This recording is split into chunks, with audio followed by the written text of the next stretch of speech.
धन कब तक सुरक्षित है? जब तक किसी को पता नहीं है, और पता लग जाए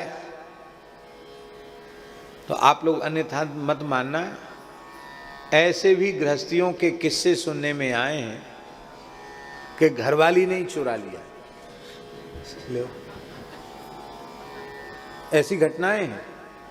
गृहिणी ने चुरा लिया, लड़के ने चुरा लिया।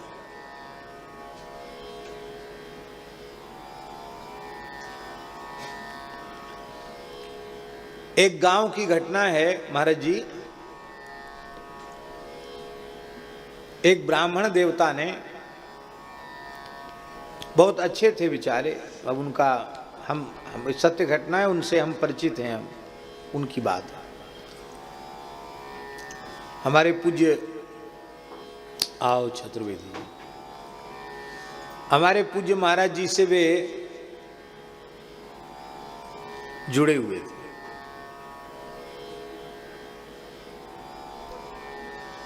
तो भगवान की दया से वे विप्र देवता उत्तम से उत्तम श्रेणी के लोभी व्यक्ति थे। माने सर्वोत्तम श्रेणी कोई होती होगी लोभ करने वालों में, उस श्रेणी के थे वो, जिनके संबंध में यह उक्ति प्रसिद्ध है कि चमड़ी चली जाए पर दमड़ी न जाए। ऐसे महानुभाव थे वो। अब बहुत बीमार पड़ गए, ऐसे बीमार पड़ गए कि उनको लगा कि बस अब प्राण कंठगत भयो भुआलु, ये स्थिति हो गई कि बस अब मर जाएंगे। तो एक लड़का था, उसने उनकी खूब सेवा की। उनका मन आया कि मर तो जाएंगे ही, इसको बता दें। तो उन्होंने धीरे से कहा, बेटा अमुक जगह घर में धन गड़ा हुआ है, हमने गाड़ के रखा है, देखो इधर उधर ना हो जाए। धीरे से, बोल ही नहीं पा रहे थे, धीरे धीरे। आप लोगों ने सुन लिया कि नहीं सुना? नहीं सुना। सुन लिया। उन्होंने धीरे धीरे कहा कि हमने धन गाड़ के अमुक जगह रखा है, और देखो किसी को खबर ना पड़े, अब हम तो मर ही रहे हैं, वो इधर उधर नहीं हो जाए, पुराने घर में है, अमुक जगह है धन। उन्होंने कह दिया। उसके बाद लड़का तो सेवा में था ही, सेवा हुई, वो ठीक हो गए, वो ठीक हो गए, एकदम स्वस्थ हो गए, चलने फिरने लगे। जिनकी हालत ये थी कि डॉक्टरों ने कह दिया था कि बस अब 2-4 मिनट में इनका खेल होने वाला है, उससे ठीक हो गए। और लड़के ने क्या किया कि पिताजी हॉस्पिटल से उनको लेके घर आया, सबसे पहले वो जगह गया। शाम तक तो पिताजी आए थे घर में, और रात में ही उसने भूमि को खोद के जो वस्तु थी वो माल प्राप्त कर लिया उन्होंने। और पिताजी सवेरे स्वस्थ हो गए थे।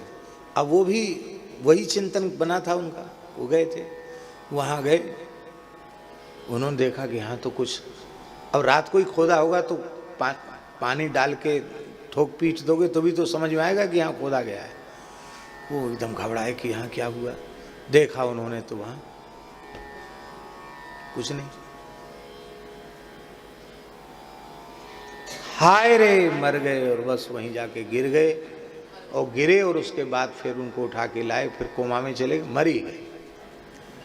वहां तो स्वस्थ हो गए, पर ये किसी को खबर नहीं पड़ी कि हुआ क्या। बोले अरे अकस्मात अटैक पड़ गया। वो अटैक क्या पड़ा, वो जहां धन रखा था वो नहीं मिला तो उनको अटैक पड़ गया। अब देखो, ईमानदारी से, हंसाने के लिए नहीं कह रहे हैं, सत्य घटना है। हम इसलिए कह रहे हैं कि देखो, जिस लड़के ने खूब सेवा की, उसी लड़के ने सबसे पहले हाथ मार लिया। तो धन तब तक सुरक्षित है जब तक किसी को पता नहीं। हो सकता पत्नी ही चोरी कर ले, पुत्र ही चोरी कर ले। श्री शंकराचार्य जी ने कहा, पुत्रादपि धन भाजाम भीति। धनी मानी लोगों को अपनी स्त्री पुत्र से भी भय होता है। इसलिए अर्थम अनर्थम भावय नित्यम नास्ति ततः सुखलेश सत्यम। अर्थ को अनर्थ की जड़ नित्य प्रति उठ करके विचार करो, उससे सुख होगा। ये बात तो बहुत दूर की, सुख का लेश भी धन से प्राप्त नहीं हो सकता।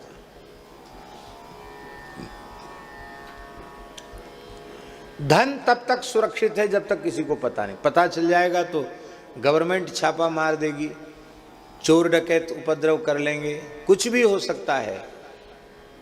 ठीक इसी प्रकार से भजन, भगवान की भक्ति, भगवान का प्रेम, ये महान धन है। इसका जैसे ही दूसरे लोगों को पता चलेगा तो सब लुट जाएगा। हम लोगों का होता क्या है, माला भरी न फेरें। ये स्वरूप साधु का देख करके लोग ये सोचते हैं कि ये तो 24 घंटे माला ही फेरते होंगे। अब हम जानते हैं कि हम क्या करते हैं क्या नहीं करते हैं। तो भजन की पूंजी तो है नहीं, फिर भी लोग पांव धोने में लगे हैं। कोई पांव धो रहा है, कोई आरती कर रहा है, कोई माला पहना रहा है, कोई चंदन, कोई वस्त्र उड़ा रहा है, कोई लिफाफा भेंट कर रहा है। और भीतर ठन ठन पाल मदन गोपाल, कुछ नहीं है, छूछे हैं। और महाराज जी ऐसे लोग भी हैं महाराज जी जो गृहस्थ हैं, वेश से गृहस्थ हैं, अहर्निश भजन करते हैं और उनके घर के लोग ही नहीं समझ पाते कि भजन करते हैं। उनकी भजन की पूंजी सुरक्षित है। तो इस राजा ने प्रेम को ही परम संपत्ति, परम धन मानकर छिपाकर रखा था। परम धर्म नाहिन ध्वजी, परम धर्म का पालन तो करता था पर ध्वजी, ध्वजी माने झंडा नहीं लगा रखा था। झंडा से पता चलता यहाँ साधु सेवा होती, यहाँ गौ सेवा होती, कोई मठ मंदिर है, झंडा ऊपर से दिखाई पड़ता तो लोग वहीं आसन वासन लेके पहुंच जाते से तारा। पर इसने झंडा नहीं लगा रखा था, साइन बोर्ड नहीं लगा रखा था कि हम भगवान के भक्त हैं। निरंतर भगवान का स्मरण करता था, भगवान का ध्यान करता था, पर किसी को खबर नहीं पड़ती कि भगवान का स्मरण भी करता है, भगवान का ध्यान भी करता है। कहाँ तक कहें अलग न यही विधि रहे, अंग ना मरम न पावे। उसकी प्राण प्रिया रानी भी इस रहस्य को नहीं समझ सकी कि मेरा पति भक्त है। एक साथ शयन करते हैं, एक साथ रहते हैं, कितना लंबा समय व्यतीत हो गया, लेकिन फिर भी रानी यह अनुभव नहीं कर पाई कि मेरे पति भक्त हैं। वो निरंतर इसी बात से दुखी रहती थी कि हाय हाय मेरा कैसा दुर्भाग्य है, ऐसे विमुख के साथ मेरा विवाह हो गया। भूले भटके भी कभी राम राम नहीं करता, कभी कथा कीर्तन में तो जाता ही नहीं, किसी मठ मंदिर में भी नहीं जाता, किसी साधु संत के पास भी नहीं जाता। न रामनवमी, न जन्माष्टमी, न राधाष्टमी, न जानकी नवमी, न होरी, न दिवाली, न दशहरा। इसके जीवन में कुछ भी नहीं है, बस खाली अपने राजकाज से मतलब। हाँ, इतना अच्छा है कि हम जो कुछ करते हैं उसको रोकता नहीं है। प्रजा में कोई पाठ पूजा भजन जप करता उसको रोकता नहीं है, उत्साहवर्धन करता है, लेकिन खुद नहीं करता है। और आप लोग अन्यथा न माने, माताएं खुद तो भजन करती नहीं है। बुरा तो लगेगा माताओं को, लेकिन उनको पतिदेव के ऊपर उनकी 24 घंटे नजर रहती। ये कुछ नहीं करते। महाराज जी, तमाम लोग आते हैं हमारे पास, महाराज जी इनके ऊपर कुछ कृपा कर दे, इनको आशीर्वाद दे दीजिए, ये कुछ भजन करने लगे। अरे भाई, तुम कर रही हो कि नहीं? तुम कर रही हो? यदि ईमानदारी से कर रही होती तो तुमको दूसरे के संबंध में सोचने विचारने की फुर्सत कहाँ थी? और तुमने सबका ठेका ले रखा है क्या? ठेका तो नहीं ले रखा।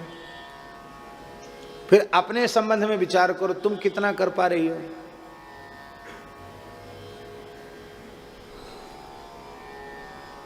बार बार अभाव का चिंतन होने से, दोष का चिंतन होने से फिर भैया जी, दोष चिंतन ही द्वेष के रूप में परिणत हो जाता है। दोष चिंतन कालांतर में द्वेष का रूप ले लेता है।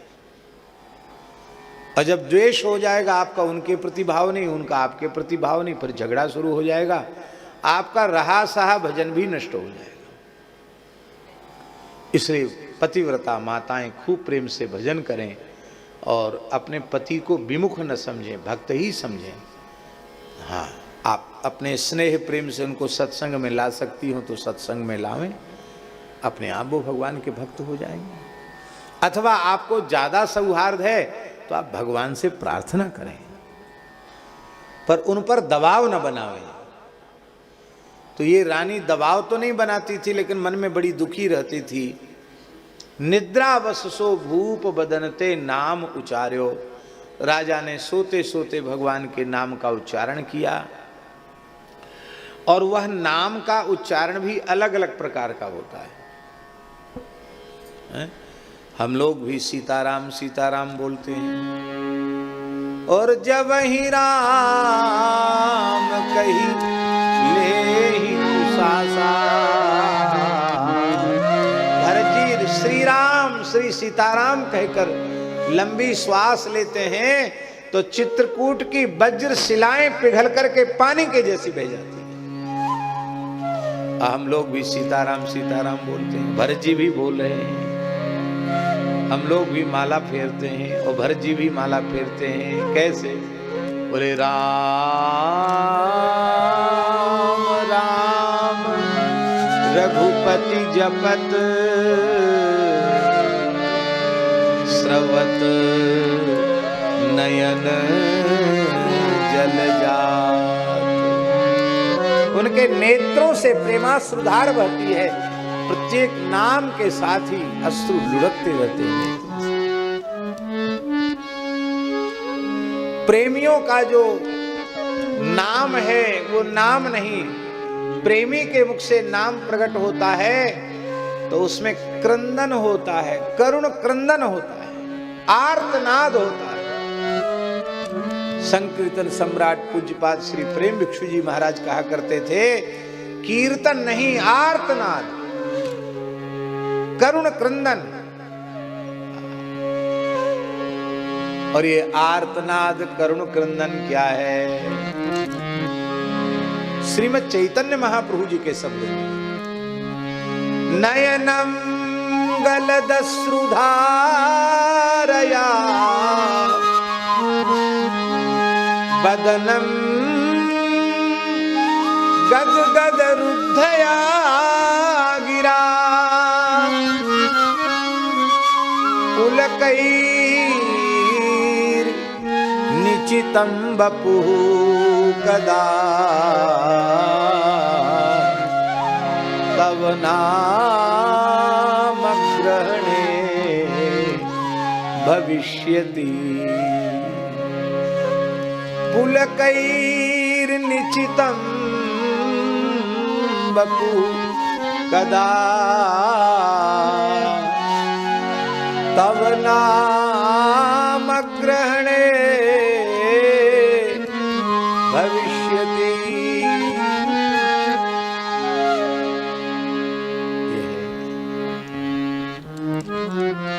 ये है संकीर्तन, इसी को संकीर्तन कहते हैं। प्रेमियों का नामोच्चारण अलग प्रकार का होता है।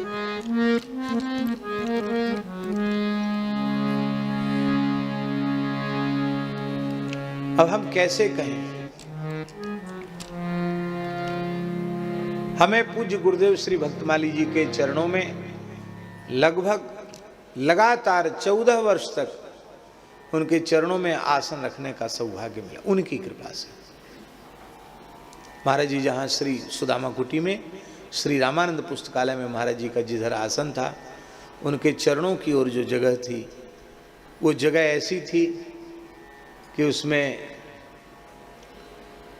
3-3.5 फीट जगह ही थी, उसमें बराबर लंबाई चौड़ाई। वो आगे फिर गेट था, उसमें आने जाने का रास्ता था। तो पैर फैलाओ, और फाटक तो वहाँ बंद होता नहीं था। सवेरे 4 बजे से लेकर रात को 11-12 बजे तक, और लोग आते थे अपने ढंग से, भड़ाम से फाटक खोलते, सीधे पैर में ही टकराता था फाटक।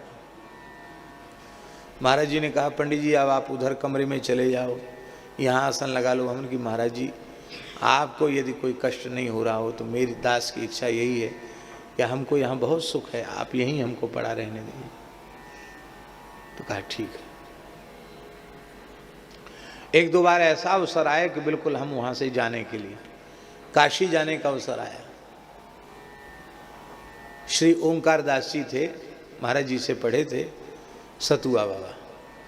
तो वो वहाँ के सतुआ बाबा मठ जो है ना मणिकर्णिका घाट पे काशी में, वहाँ के वो महंत नियुक्त हो गए। महंत क्या, एक प्रकार से पूरे व्यवस्थापक अधिकारी महंत सब वही थे।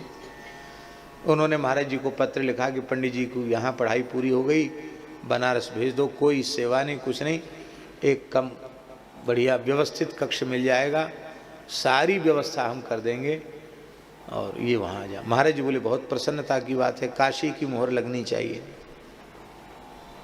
पक्का हो गया। महाराज जी ने चिट्ठी लिख दी, ठीक है हम भेज देते हैं।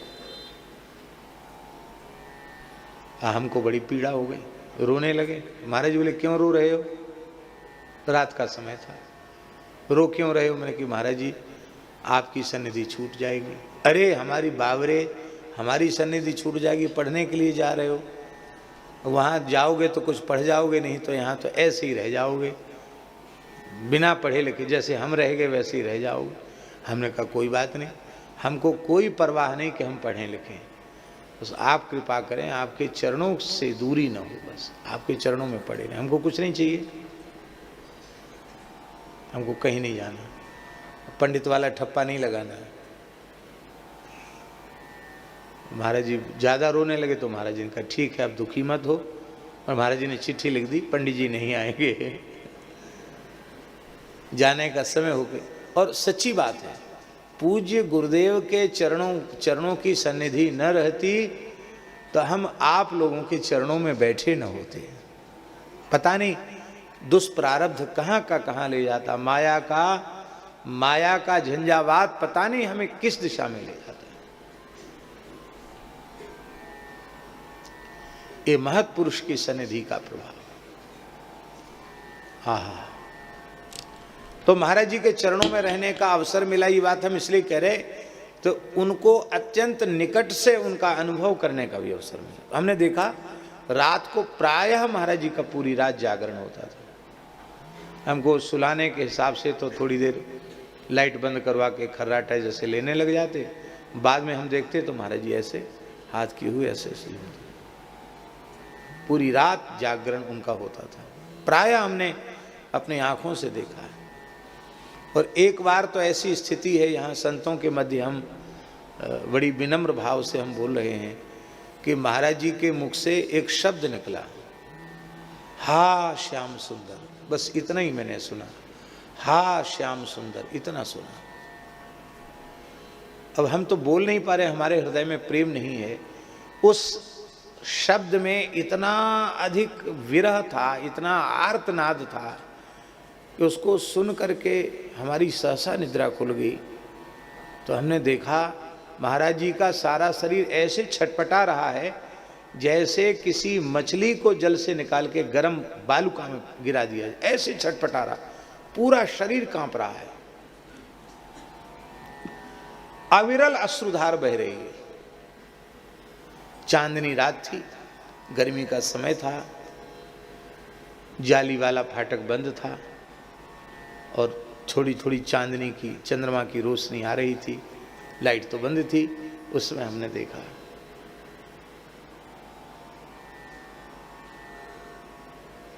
पता नहीं किस भाव में थे, क्या था भगवान जाने।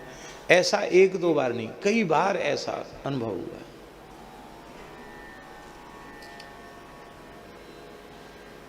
तो महाराज जी ऐसे कि प्राण खिंच गए हों, एक शब्द हा श्याम सुंदर सुन के प्राण खिंच गए, ऐसा शब्द।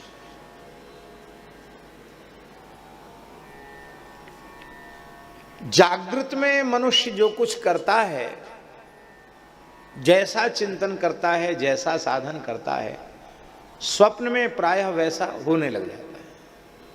कोई भी साधक ये अनुभव करके देख सकते हैं। जो निरंतर नाम जप करते हैं उनका स्वप्न में भी नाम जप हो जाता है। जिस साधन में आपकी निष्ठा होगी वो साधन अपने आप स्वप्न में बनने लग जाएगा। कई बार चिंता से भी साधन बनने लग जाता है। जैसे अब दास सप्ताह कथा में मान लो तीसरे दिन तक तीसरा ही स्कंद जैसे तैसे हो पाया। अब दूसरे दिन 10वें स्कंद में कृष्ण जन्म करना, बड़ी चिंता हो गई कि हे भगवान अब कैसे होगा, कैसे होगा, कैसे होगा, भगवान पार लगाओ, कैसे भी अपने जन्म तक पहुंचाओ, चिंता हो गई। सो गए। अब सपने में कथा कहने लगे, कहते कहते जल्दी जल्दी कहते कहते कहते कहते जन्म तक पहुंचा दिया। और नंद के आनंद भयो जय कन्हैया लाल की बोल रहे थे, आंख खुली देखा 4 बज गए। अरे तो सपने की कथा थी। जागृत में तो अब व्यास मंच पीठ पर जाकर के फिर वहीं से हमको वहीं चौथे स्कंद से शुरू करना पड़ेगा, ऐसा हो जाता चिंता से। तो ऐसे ही एक व्यापारी थे, वो कभी कथा में नहीं जाते थे। उनकी पत्नी ने बहुत आग्रह किया तो कथा में चले गए। बड़े आदमी थे तो व्यास जी ने सोचा कि विशेष सेवा करेंगे, तो उनको वहीं शेठ जी को वहीं आसन दे दिया। अब वो बहुत ऐसी ऊंची व्यासपीठ नहीं थी, थोड़ी सी चौकी लगी थी, वहीं सेठ जी बैठ गए। पत्राकार हाथ में लेके कथा बांच रहे थे। उनको तो नींद आ गई।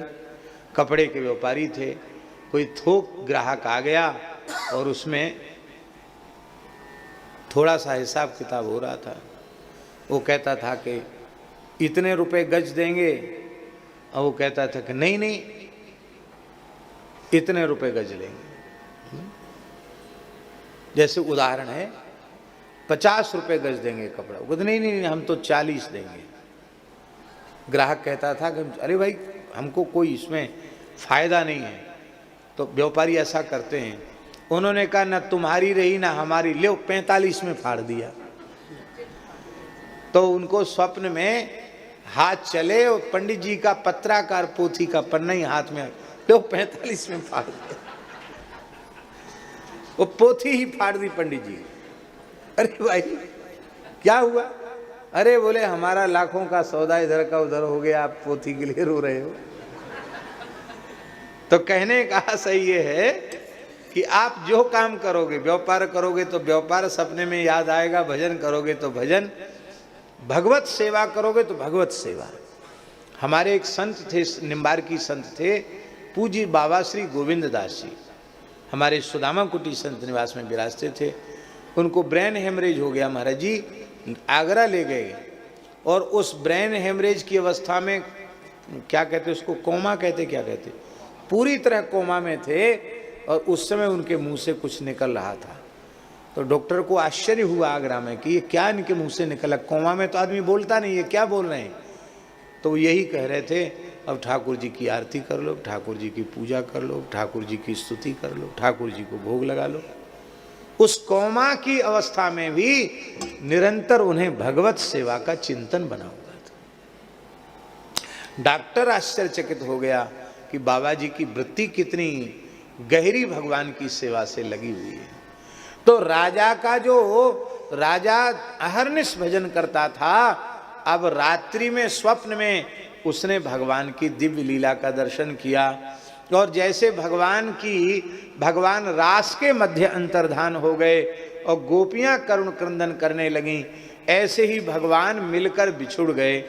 और जब बिछुड़ गए तो राजा ने करुण क्रंदन किया। तो उसके मुंह से निकला, प्रियादासी ने टीका में लिखा है, मरम न जानो निशोबत पिछान्यो भाव, बिरह प्रभाव नाम निकिस्यो बिहारी है। हे बिहारी जी, हानाथ रमण प्रेष्ठ क्वासी क्वासी महाभजो, दास्यास्ते कृपणाया में सखे दर्श सन्निधिम। जैसे नाम निकला तो रानी चौंक गई, रोमांच हो गया रानी को। रानी ने दीपक की बत्ती आगे बढ़ाई तो राजा के शरीर को देखा तो अश्रु कंप श्वेद पुलक आदि सारे अष्ट सात्विक भाव राजा के शरीर में प्रकट हो रहे थे। रानी तो परम भक्ता थी, वो जानती थी ये सात्विक भाव हैं। और सात्विक भाव तो विमुख के भीतर प्रकट होते ही नहीं, सिद्धकोटि के भक्त के भीतर सात्विक भाव प्रकट होते हैं। ये नकल नहीं है, ये वस्तुतः भगवान के महाविरह का अनुभव कर रहा है। ये तो महान प्रेमी है। शरीर संधियां अलग हो रही हैं, शरीर इठ रहा है, व्याकुल हो रहा है। तो उसको बहुत पसीना हो रहा था। तो रानी ने सोचा कि मैं थोड़ा इसका ठीक करूं। तो उसने आंचल से जैसे ही पसीना पूछने का विचार किया, स्पर्श किया, और राजन रानी को करंट जैसे लग जाए, बिजली सी कौंध गई रानी के शरीर में। उसके भीतर भी प्रेम के सात्विक भाव प्रकट हो गए।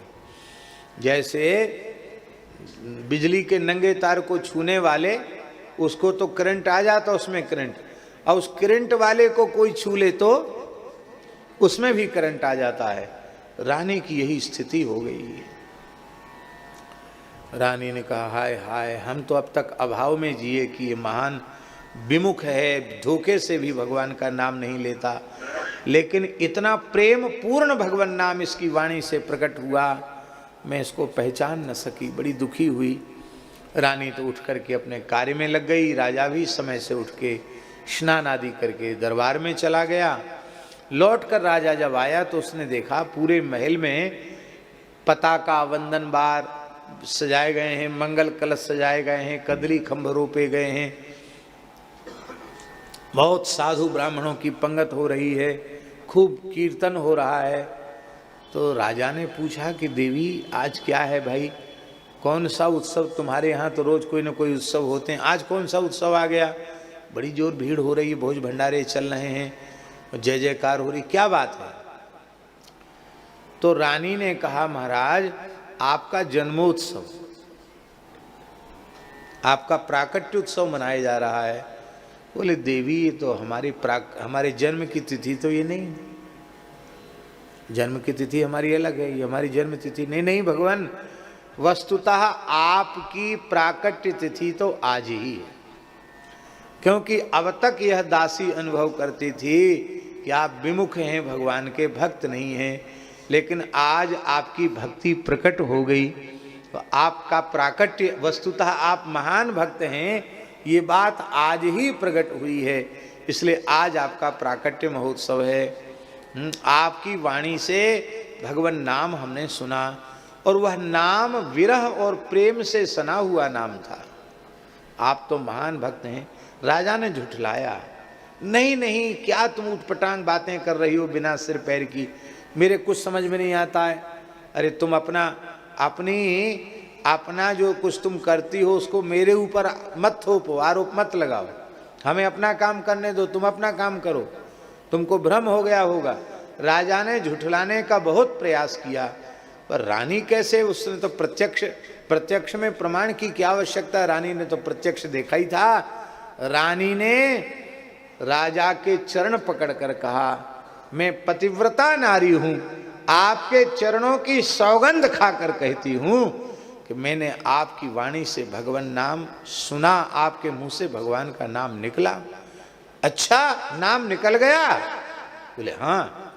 बस राजा को महाविरह हो गया, तत्काल राजा वहीं बैठ गया। श्री नाभाजी को कोई विशेषण देते नहीं बना, इसलिए उन्होंने कहा ऋषिराज, उसको राजा नहीं ऋषिराज कहा। ये ऋषिराज सोच कहो नारी सो, आज भक्ति मेरी कुजी, आज मेरी भक्ति खुल गई, मेरा खजाना लुट गया। हाय हाय, नाम ही तो हमारा प्राण था, और नाम निकल गया तो रह क्या गया। बस नाम के विरह में राजा ने अपने प्राणों का विसर्जन कर दिया। महान योगी जैसे प्राण त्यागे, दशम द्वार से ब्रह्मांड भेदन करके उसके प्राण निकलकर भगवान के चरणों में पहुंच गए। श्री प्रिया दासी कहते हैं, देखी उत्साह भूप पूछो सो निवाह करयो रहो, तन ठोर नाम जीव यो चारी। तब क्या हुआ? देखी तन त्याग पति भई और गति आकी, ऐसो रतिबान में न भेद कछु पायो है, भयो दुख भारी सुधि बुद्धि सब तब तारी, ने गुना विचारी भाव राशि ही ओछायो है, निस दिन ध्यान तजे विरह प्रबल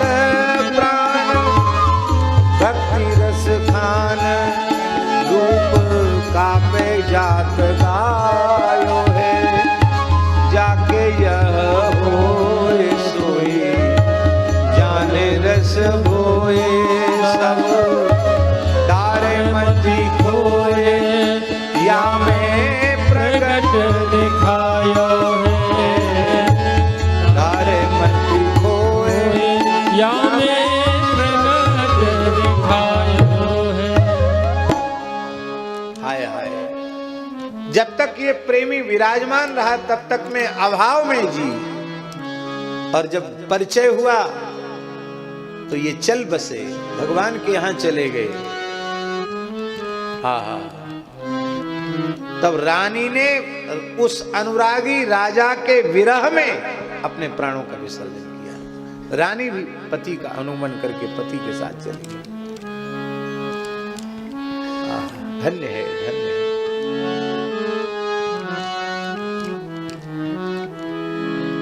भगवान की भक्ति सर्वोपरि। तो ये दृष्टि महाराज जी नाभाजी के द्वारा दी हुई दृष्टि है कि आप प्रकट में भक्त मानो, प्रत्यक्ष में भक्त मानो, तिलककंठी देख करके। अब मान लो तिलककंठी नहीं भी है तो भी उसे विमुख मत मानो। हम अपने को तो भक्त मान लेते जिसमें भक्ति की गंध भी नहीं है, और दूसरे को विमुख मान लेते कि विमुख है। उसे आप अंतर्निष्ठ भक्त मानो। बोलो मान लो वो नहीं है, तो मान लो वो भक्त नहीं है और आपने उसे भक्त मान लिया तो आपका घाटा क्या हुआ? और मान लो वह भक्त है और आप उसको विमुख मानते रहे तो एक भक्त का तिरस्कार आपके द्वारा हो गया कि नहीं हो गया? घाटा ही घाटा है।